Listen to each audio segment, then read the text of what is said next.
안녕하십니까. WWE 전문 유튜버 뚱이와 살펴보는 오늘 5월 7일자 WWE 뉴스카드 지금부터 출발해보도록 하겠습니다.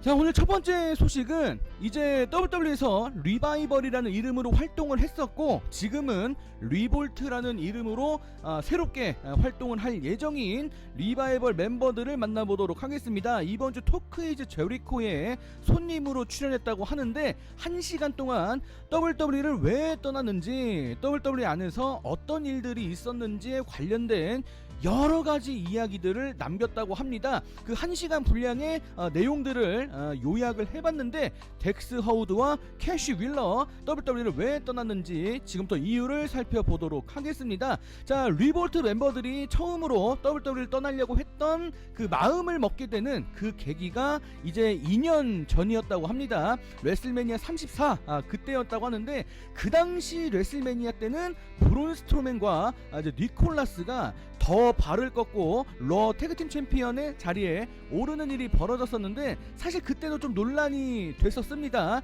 그 당시 리볼트 멤버들이 느끼기에는 WWE라는 회사는 태그팀 부서를 제대로 운영할 생각이 없구나. 이 회사는 태그팀 부서를 완전히 농담처럼 운영하고 있구나. 이 회사는 우리가 있으면 안 되겠구나 라는 그 느낌을 2018년도 레슬매니아 4월달 그 당시에 처음으로 느끼게 됐다고 합니다. 자, 이렇게 해서 WWE 안에서 태그팀 타이틀이 워낙 장난처럼 이렇게 운영되고 있기 때문에 본인들이 WWE 안에서 몇 번의 태그팀 챔피언을 했음에도 불구하고 전혀 영광스럽지 않았다라고 이렇게 고백을 했다고 합니다.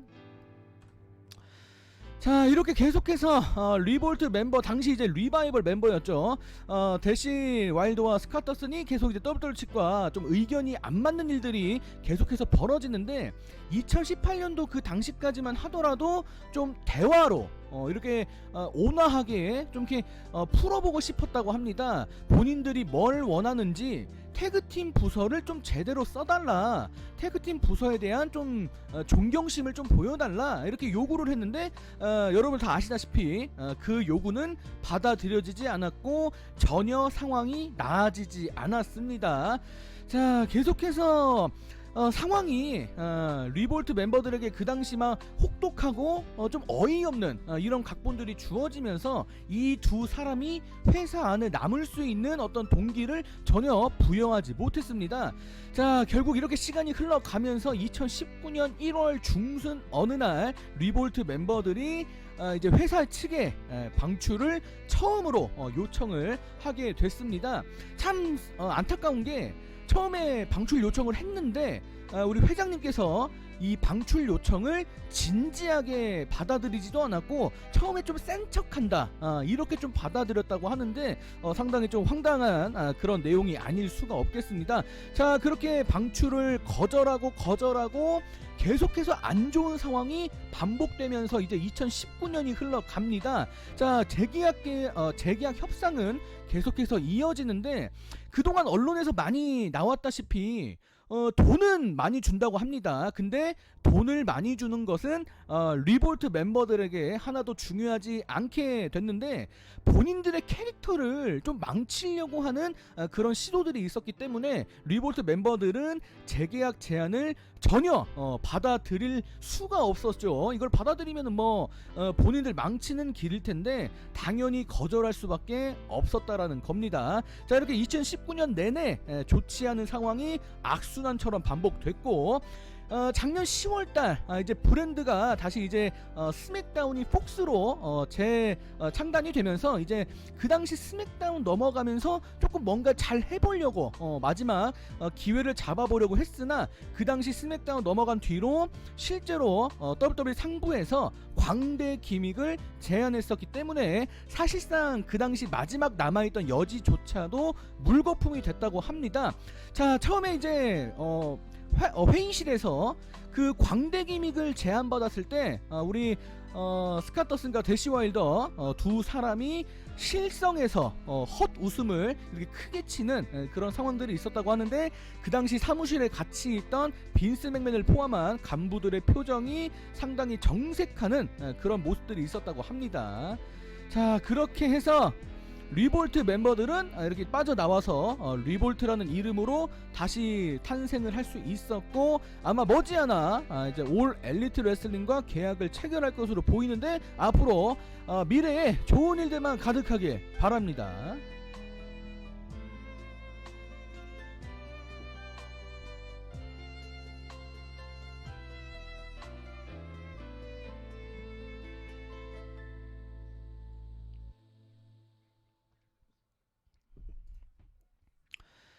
자, 이번에는 니키벨라 그리고 브리벨라가 최근에 자서전을 냈다, 어제 뉴스를 소개해드렸는데, 그 자서전 내용을 조금 더 다시 다뤄보도록 하겠습니다. 자, 지금 니키벨라가 특히 지금 브리벨라보다는 니키벨라 쪽에 지금 상황이 좀 많이 주목이 되고 있는데, 자, 어제에 이어서 오늘 공개된 또 다른 자서전 내용을 보면은 좀 본인의 부상과 관련해서 좀 이렇게 서운한 감정이 있다, WWE 측이 나를 제대로 돌보지 않았다, 이런 내용을 적었다고 하는데, 자, 여러분 다 아시다시피 니키벨라는 목과 척추에 상당한 타격을 받아서 결국 은퇴를 결정지은 그런 슈퍼스타입니다. 본인이 아프니까 당연히 회사 측에 이를 알리고 검진을 받아서 이제 결과가 나오면은 뭐 수술을 받든 이제 후속 조치를 당연히 취할 텐데, 그 당시 처음에 이제 아프다고 가서 얘기했을 때는 의료진 측에서 이거를 받아주지 않았다고 합니다. 본인의 얘기를 막 진지하게 들어주지 않았다고 하는데 좀 서운했을 법합니다. 자, 그 당시 본인은 너무 아파서 진짜 일상생활이 불가능할 정도였다고 하는데, 본인의 경력이 끝나버릴지도 모른다는 생각에 매일매일 울었다고 합니다. 자, 이렇게 시간이 흘러서 가까스로 이제 검진을 받을 수 있는 그 허가를 받았는데, 문제는 허가를 받았는지 안 받았는지 그게 중요한 게 아니라 그 검진을 받기까지 시간이 너무나도 오래 걸렸다는 겁니다.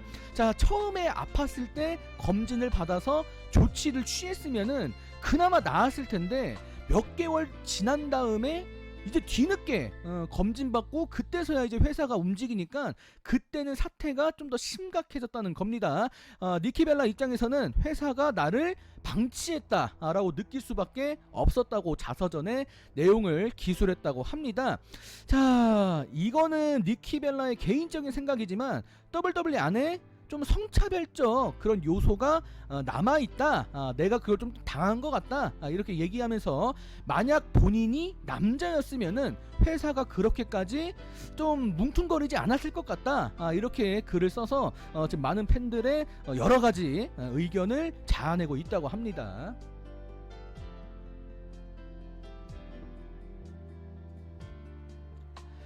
자, 다음에는 이번에 브리벨라 인터뷰 내용을 좀 보도록 하겠습니다. 최근에 자서전 홍보하느라 여러 인터뷰 자료를 많이 갖고 있는데, 니키벨라와 브리벨라가 버스티드 오픈 라디오에 출연했다고 합니다. 자, 브리벨라의 내용을 좀 더 보려고 하는데, 자, 블리레이가 질문을 던집니다.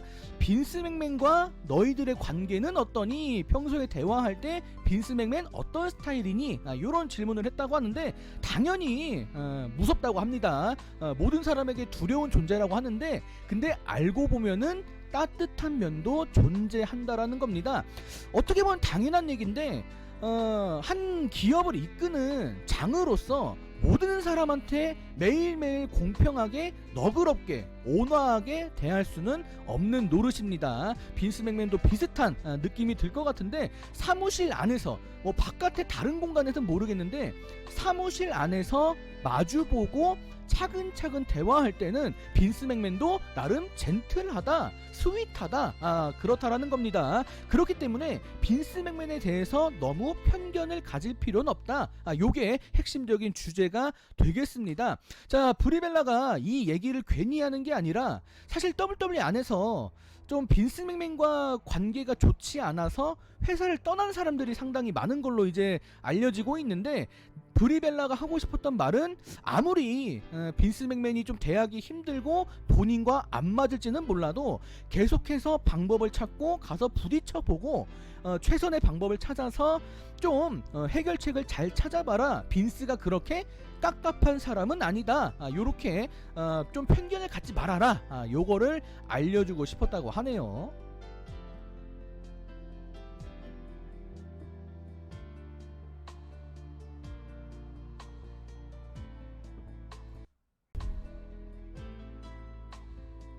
자, 다음 소식은 CM펑크 관련된 소식입니다.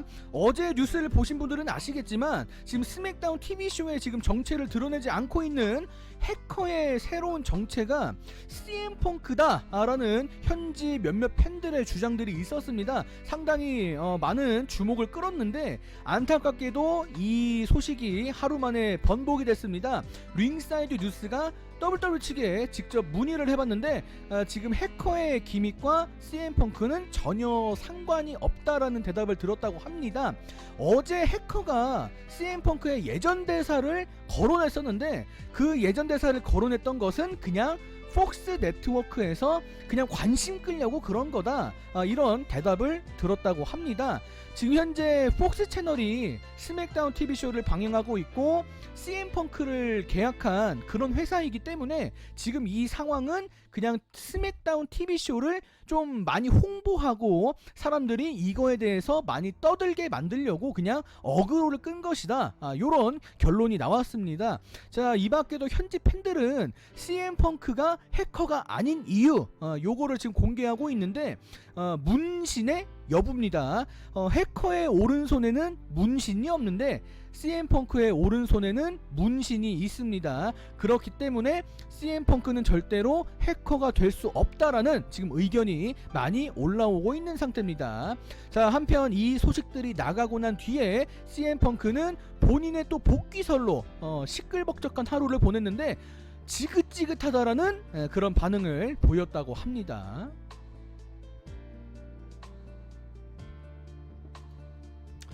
자, 다음 소식은 칼리토에 관련된 소식입니다. 자, WWE에서 에피코라는 이름으로 활동했던 올랜도 콜론이 최근 한 인터뷰를 통해서 칼리토가 WWE에 왜 복귀할 수 없었는지에 대한 이유를 공개했다고 합니다.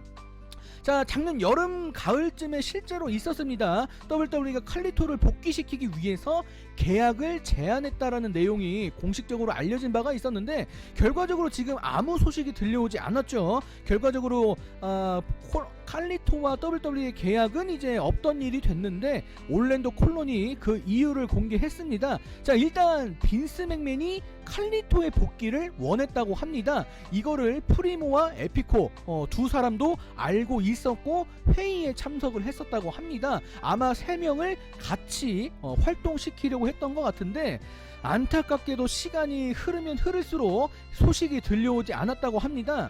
자, 이제 올랜도 콜론이 이제 그 당시에 초조하니까 이걸 뒤에 가서 물어봤겠죠. 왜 협상이 지금 지지부진하냐, 이렇게 물어봤다고 하는데 그 사이에 누군가가 정치적으로 간섭을 해서 칼리토의 영입을 좀 무마시키려는 시도를 했다고 합니다. 자, 어쨌거나 그 당시 분위기가 상당히 좋았는데 갑자기 협상 분위기가 이제 꺼지면서 본인들의 기분이 별로 좋지 않았다라는 그런 얘기를 남겼다고 하는데 칼리토의 영입을 좀 막으려고 했던 그 사람이 누군지는 본인도 지금은 잘 모르겠다고 하는데 어쨌거나 모든 것은 추측에 불과하겠죠.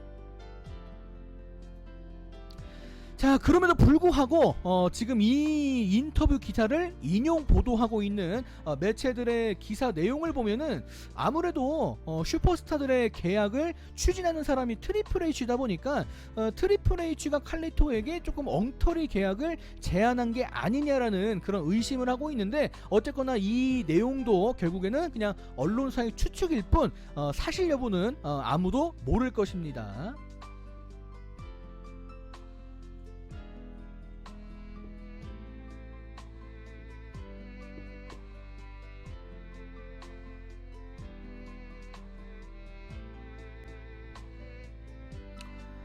자, 다음 소식은 미즈의 인터뷰 내용입니다. 자, 이번 주 WWE 더 범프에 출연한 미즈가 본인의 머니 인 더 뱅크 페이퍼뷰 출사표를 던졌다고 하는데, 자, 미즈는 이제 루차하우스 파티, 이제 포 같은 손즈 이렇게 세 팀과 함께 뉴데이의 스맥다운 태그팀 챔피언십 매치 함께 도전자로 들어가게 됩니다.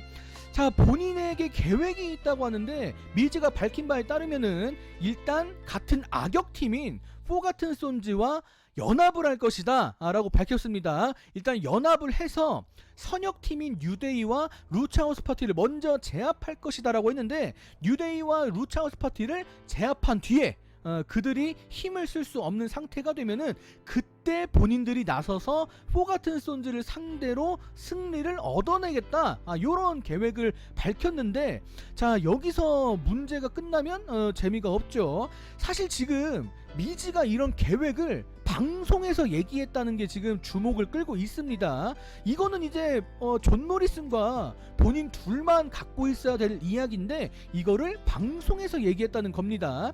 지금 이 상황이 아무래도 각본이 아니겠느냐라고 지금 많은 팬들이 의심을 하고 있는데, 현재 미즈와 존 모리슨의 상황이 그다지 좋지 않기 때문에 아마 머니 인 더 뱅크 페이퍼뷰 당일날 미즈의 계획이 실패로 돌아가고 존 모리슨과 함께 좀 안 좋은 마무리가 있지 않겠느냐라는 지금 추측이 나오고 있는데, 자세한 내용은 머니 인 더 뱅크 당일날 확인해 보시길 바랍니다. 자, 오늘의 마지막 소식은 코디 로즈의 인터뷰 내용입니다. 본인이 과거에 WWE 시절 활동하면서 토니 스타크 기믹을 거절당했다는 소식인데, 자, 아버지가 일단 만들어 주셨다고 합니다.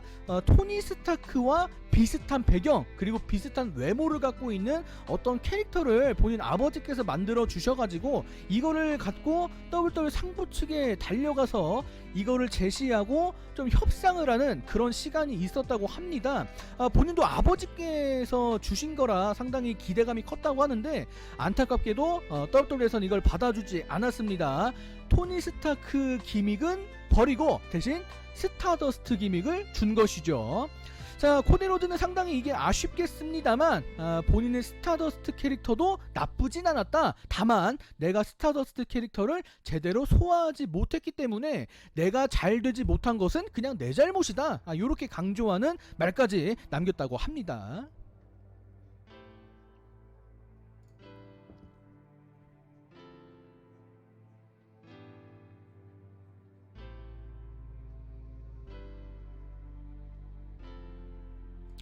자, 오늘 제 소식은 여기서 마감을 짓도록 하겠습니다. 영상 끝까지 시청해주신 여러분들 정말 고맙고요. 다음 영상 때 뵙도록 하겠습니다. 여러분 다음에 봅시다. 안녕히 계세요. 안녕.